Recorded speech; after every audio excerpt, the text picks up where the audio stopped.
In December this year, the 15th Conference of the Parties to the UN Convention on Biological Diversity, which we'll call COP15 from now on, will convene in Montreal, Canada.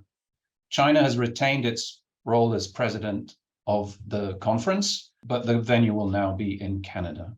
It's very much hoped that the conference will be able to achieve a Paris-style global agreement, but this time for biodiversity and nature. That would then be expected to translate into nature-related regulations, guidelines, reporting obligations, and long-term targets for institutional investors and their external fund managers. And this means that now is a good time to prepare the ground and be ready to make those necessary changes. Biodiversity hasn't always been a focus for many investors who've got a lot of other things to deal with. So we wanted to explore the subject and help lay the groundwork for institutional investors to understand the topic and get ready to make those changes. Jenny Xie is a climate analyst with Wellington Management. She's also co-lead on the IIGCC's, that's the Institutional Investors Group on Climate Change, Adaptation and Resilience workstream, and she's very much immersed in this subject. So welcome to NordSIP, Jenny. Just try and put yourselves in the shoes of an investor starting to look at this topic and trying to understand how it fits into the overall ESG picture and how they might look at prioritizing the different sort of subtopics within it and incorporating that into their ESG framework. So welcome to NordSIP, and over to you, Jenny. Thank you. So from my perspective, biodiversity is really an extension of our climate work. And so with regards to climate, Wellington has actually been studying this issue for a while. So about 4 years ago, we started collaboration with Woodwell Climate Research Center, which is a climate science think tank they help us to incorporate climate science insights into the way we're thinking about this issue. And so along with Woodwell Climate Research Center, we've studied the climate issue from different facets. We've looked at heat, drought, wildfire, hurricanes, water scarcity, sea level rise, and so on. And so I think the similar thing between climate and biodiversity is that both are complex scientific issues, and they do have these many different facets that are worth understanding. And the good thing, though, as I mentioned before, is that the two are incredibly interlinked. So if you think about climate mitigation, for example, so biodiversity actually underpins a lot of climate mitigation. Just to give a simple example, so about a third of the carbon dioxide that enters our atmosphere is actually absorbed by oceans.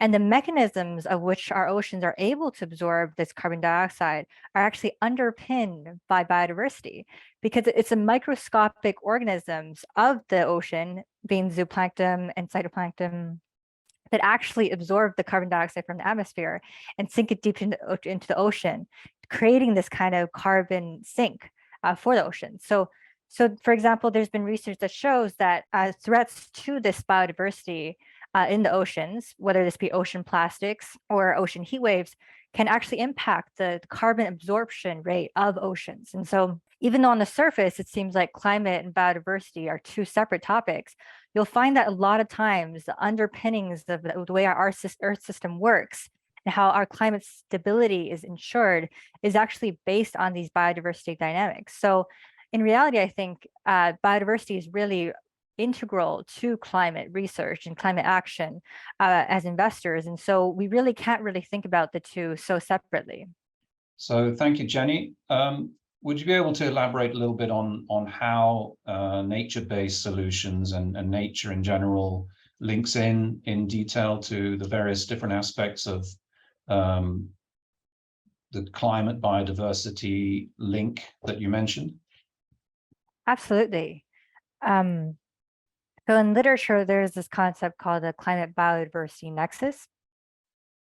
And there are many different ways of which the two topics link. But broadly speaking, if you think about it, biodiversity contributes to both climate mitigation as well as climate adaptation. And if I go through all the examples within that, there are many. But one of them for climate adaptation is that, as an example, our forests are actually really critical to maintaining local weather patterns. So for example, the rainforests in the Amazon store a lot of water in the vegetation, and that actually is returned back to the atmosphere as water vapor and overall contributes to precipitation patterns of the local region.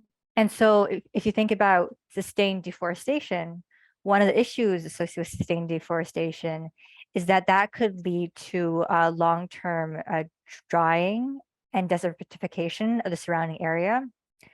And that exacerbates the climate change trends that we're seeing of warming and also increasing drying of our Earth. So the biodiversity piece, the presence of these rainforests are actually very critical to maintaining local weather systems the way they are. And as these become more and more threatened, that also has impact to local weather, which exacerbates the climate change impact that we're seeing. Now, you mentioned deforestation, which I guess is one of many threats to nature and biodiversity. What's mainly driving that in terms of maybe the economic drivers behind people's perceived need to carry out deforestation in these places? Absolutely. So as you mentioned, the economic activity is very closely tied to biodiversity loss. And if we think about the 5 main drivers to biodiversity, they are land use change, overexploitation, climate change, invasive species, and pollution. And of these 5 different drivers, the most significant one is land use change by far. It's about half of the contribution to biodiversity loss. Climate change right now is, they say 6%. That is expected to become the primary driver of biodiversity loss by mid-century. And if you think about it, all of these 5 threats to biodiversity loss are related to economic activity. Now, if we narrow down on land use change with deforestation where we started, one of the primary drivers to deforestation is agriculture. It's responsible for about 80% of global deforestation. There are 6 commodities that are often linked to this deforestation. They are soy, beef, palm oil, timber, cocoa, and coffee. So all very important global commodities. And so because deforestation is such an issue scientifically, and also really just in terms of impact to our system, and agriculture is such a large driver of deforestation, regulators have actually started to move on this issue. So the UK, the US, and the EU are all considering new legislation that will enforce a ban of import of commodities linked to deforestation. And so the exact implementation that's been suggested by each of these proposals vary, but broadly speaking, this will impact the companies that we invest in that rely on these commodities. And so many companies will have work to do to fully map out the supply chain of these commodities to a high level of accuracy that is needed to assess this deforestation risk. If you think about the accuracy of the supply chain data that's needed in a deforestation context, you really do need data at the single producer level. And so for our companies, which are these large global public food companies, that's pretty much like a tier 3 supplier usually. So while most companies can say who their tier 1, definitely can say who their tier 1 suppliers are, and some of them can say who their tier 2 suppliers are, I think in our conversations and our research, we've found that in general, the tier 3 suppliers, the ones that are actually at the farm level, might not be fully transparent.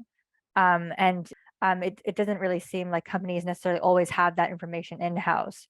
There's a lot of work to do to fully map out the supply chain of these companies to be able to assess these risks in the way that we've described. Although the supply chain mapping data might not be the most robust, fortunately enough, we do have very good satellite data. So we are able to understand for each parcel of land, what is the deforestation rate been year over year. And so that's a very powerful data set. So through this data set, scientists actually have a very good understanding of the science around deforestation. They do have good data on that. So one of the reasons why deforestation is such a good topic for investors to start with is because there is decent data on it. And we are actually able to evaluate these risks on our portfolios at a security level. There are other topics of biodiversity, which maybe we have less data on. And so I think as the science and the guidance and the regulation improves and becomes more transparent in the future, I think we would then be able to understand this topic more comprehensively. You mentioned the Amazon earlier on in our conversation. Would you be able to talk us through some of what you're seeing there and what some of the issues are specifically in that region? So taking a step back, the Amazon is incredibly important for global climate and local climate. If you think about it, the Amazon stores 25% of the carbon dioxide that's absorbed by all the land around the world every year. It hosts about 10 to 15% of land biodiversity. And finally, they also have this important regional climate regulation function that I think we touched on earlier in this conversation, where the Amazon is very critical to maintaining local precipitation patterns and even local temperatures of the surrounding region. We found that deforestation in the Amazon is reaching a tipping point. And beyond this tipping point, this basin could enter a feedback loop that would lead to irreversible Amazon dieback. And let me just broadly talk through how this feedback loop works. So if you think of where it starts with deforestation and forest fragmentation, which then leads to a warmer and drier forest, which leads to a decreased evapotranspiration, which essentially is just the decreased amount of water available in the air. And that leads to lower regional rainfall and humidity, and then an extended drying season with increasing temperatures. And that unfortunately leads to increased fires, both severity and frequency, which will lead to tree mortality that will then go back to resulting in more deforestation. So this idea of Amazon dieback is this kind of long-term kind of feedback loop of the decreasing resilience of these forests that's kind of started by deforestation, but also honestly increasingly climate change. Where do you think we are in this feedback loop, and how close are we to this tipping point that you mentioned? Yeah, absolutely. So according to academic research, we could reach this potential tipping point, 25 to 40% of deforestation of the Amazon. And I think we are, broadly speaking, at risk of reaching this tipping point in the next decade. Recent research actually suggests the Amazon forest may already be losing resilience against disturbance because of deforestation. And one thing that's interesting about all this, and going back to the topic of our conversation, is that biodiversity can actually mitigate these risks, because biodiversity is actually critical to the maintenance of the resilience of forests. So the Amazon, one of the reasons why the Amazon is because of its biodiversity.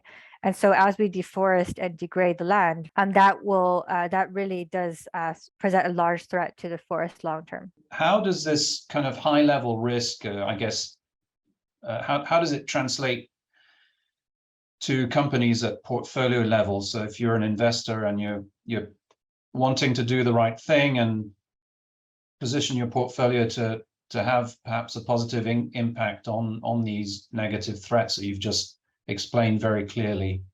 Could you talk us through that a little bit in terms of how it translates to companies at portfolio level? Absolutely. So broadly speaking, I think there are three ways of which these issues can present risks to our companies.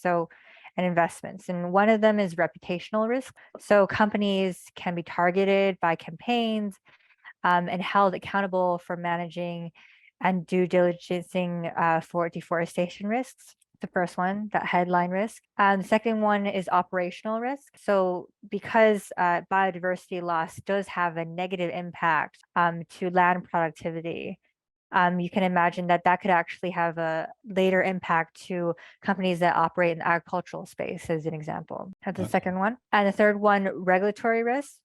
So increasing regulations, as the one I've just described, as an example, around the deforestation risk commodities. These increasing regulations can be introduced, and this will lead to companies having to mandate and report and manage their deforestation risk. So all these three things can be risks to companies. And in general, there is a strong sector bias of companies that are exposed to these risks. Anything associated with agricultural production is probably top, followed by consumer good companies, because many of these companies use commodities that are exposed to biodiversity risk as an input. And after that, perhaps industrial and material companies that interact with land use and also pollution. These are also sectors that are exposed to these risks. Again, putting yourself in the position of an institutional investor, or could be a client of Wellington Management or any other investor out there. Apart from getting the information and assessing the risks in their portfolio, what else could they do in terms of trying to improve the situation with those companies that they've flagged up as being exposed to those risks? So investors, I think, can practice investment stewardship by voting and engaging with companies based on these biodiversity issues. Another example is we engaged with a large CPG company because we knew that they sourced from the Canadian boreals. And so we wanted to better understand their pulp procurement process associated with the CPG company. And so we encouraged them to be more transparent. And actually, through that engagement, we actually learned more about the rigor of their procurement process, but it was simply just not disclosed. So we encourage them to be more transparent. Once an investor has established the risks and perhaps looked at trying to improve the situation in their portfolio by engaging with companies on a more perhaps positive perspective, are there opportunities out there that they should be looking at? I think we should really be focusing on the aspects of biodiversity that are most tangible in terms of the research and application to companies. And for me, that's deforestation and that's water use. But in the long term, as more guidance develops and as we are more sophisticated in our understanding, then we can bring in these other facets of biodiversity. But I think it's important to think that in the beginning, we don't have to tackle this topic in entirety, because it's an incredibly complicated topic from a scientific perspective as well. But to get to your actual question, so absolutely, I think there are potentials to actually invest in this space similar to the way we've invested in climate. So if you think about it, as government put in the regulation and subsidies into the conservation and restoration of nature, this means that solutions that can help reduce our negative impacts to biodiversity and increase our positive impact to biodiversity should be scaled. And so just to give an example of what such a solution could be like. So one of the key questions we've been talking about in this video is this issue of agricultural and food systems. So by 2050, for example, the global population is projected to be over 9.5 billion. And we will require about 70 to 100% more agricultural output to feed the world. And so how do we do that without jeopardizing our biodiversity? And so solutions that target this exact question are, just to give two examples, are things like alternative meats. By producing meats without the need of so much land, which is required in the case of livestock, because you not only need the grazing land for the livestock, you also need the land to grow the animal feed. So if you can avoid all that land use, you can also reduce the pressure on issues like deforestation. So that's one example, alternative meats. Okay, interesting. So there should be some, I guess after COP15, if they have the scale of regulation and the big global agreement, there should be more and more of these opportunities for people to look at. So presumably there could be new strategies that focus on those themes and new ways to channel capital positively in terms of nature, as well as avoiding the risks. So one of the reasons for optimism, perhaps, around biodiversity action is this is not the first time that we've actually worked on this issue. There were the 20 Aichi targets that were in effect during the 2000 to 2020 period. That was also outcome of this COP process for biodiversity.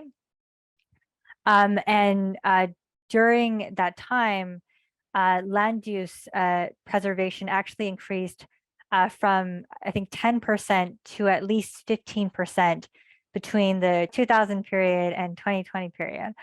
And marine areas under protection also increased from 3% to at least 7%. So there has been previous evidence that shows that under these global biodiversity commitments, we do actually act to preserve more land and put more stringent regulations on how we use this land and interact with our biodiversity. So I am optimistic that we can make progress here. That's nice to hear.